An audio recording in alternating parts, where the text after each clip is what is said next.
Assalamualaikum warahmatullahi wabarakatuh. Halo anak-anak semua. Hari ini kita akan belajar tema 2, subtema 3, pembelajaran kedua. Sudah siap untuk belajar hari ini? Kalau sudah siap, yuk kita mulai belajarnya. Perhatikan gambar berikut ini. Nah, gambar ini adalah gambar cuplikan dari buku cerita bergambar yang berjudul Todi dan Semut.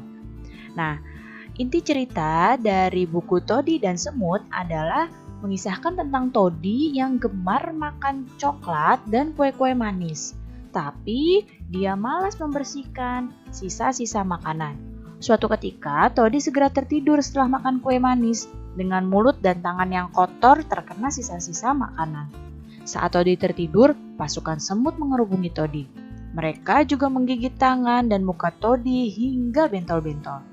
Todi pun terbangun dan menangis karena merasa gatal-gatal. Sejak itu, Todi selalu membersihkan diri setelah makan.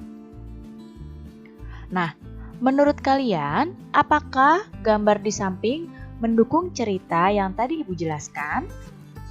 Coba dilihat di sini. Tadi dijelaskan bahwa Todi tertidur setelah makan dengan tangan yang kotor. Nah, di sini Todi ada bekas sampah makanannya, dia sedang tertidur, dan ada pasukan semut yang sedang mengintai untuk mengambil makanan sisanya Todi. Nah, kalau dilihat dari gambar, maka gambar ini mendukung dari cerita yang tadi Ibu sampaikan ya.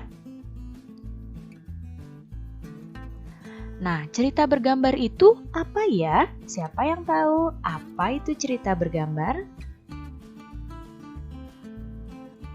Ya, cerita bergambar adalah cerita yang ditampilkan dengan menggunakan gambar.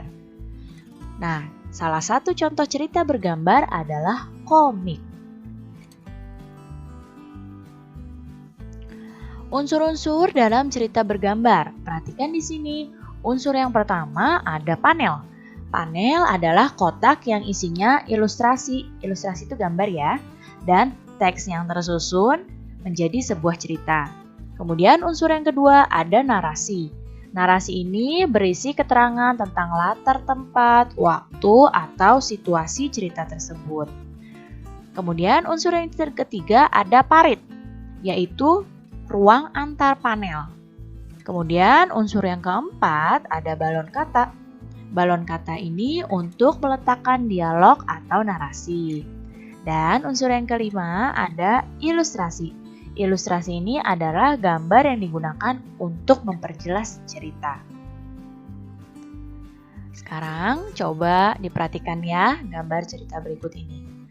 Nah, Ibu akan jelaskan unsur-unsur yang tadi sudah kita bahas. Nah, ini namanya ilustrasi. Gambar-gambar ini namanya ilustrasi, ya. Kemudian, nah, yang ini nih, yang lihat panahnya ya, ini namanya parit. Nih, lihat panahnya, ini parit. Kemudian yang ini juga parit, yaitu jarak antara gambar, itu namanya parit. Kemudian balon kata, sudah tahu ya, balon kata yang ini, balon yang dalamnya ada kata-katanya. Ya, ini balon katanya nih, yang Ibu tunjuk dengan gambar. Kemudian narasi. Nah, narasi adalah yang ini. Ini adalah penjelasan dari situasi yang ada pada gambar atau penjelasan latar tempat. Nah, ini ada narasi. Dan panel. Nah, panel ini yang ini nih, satu kotak ini namanya panel. Berarti di sini ada 4 panel. Baiklah anak-anak, itulah materi yang dapat Ibu sampaikan. Semoga bermanfaat. Sampai jumpa. Wassalamualaikum warahmatullahi wabarakatuh.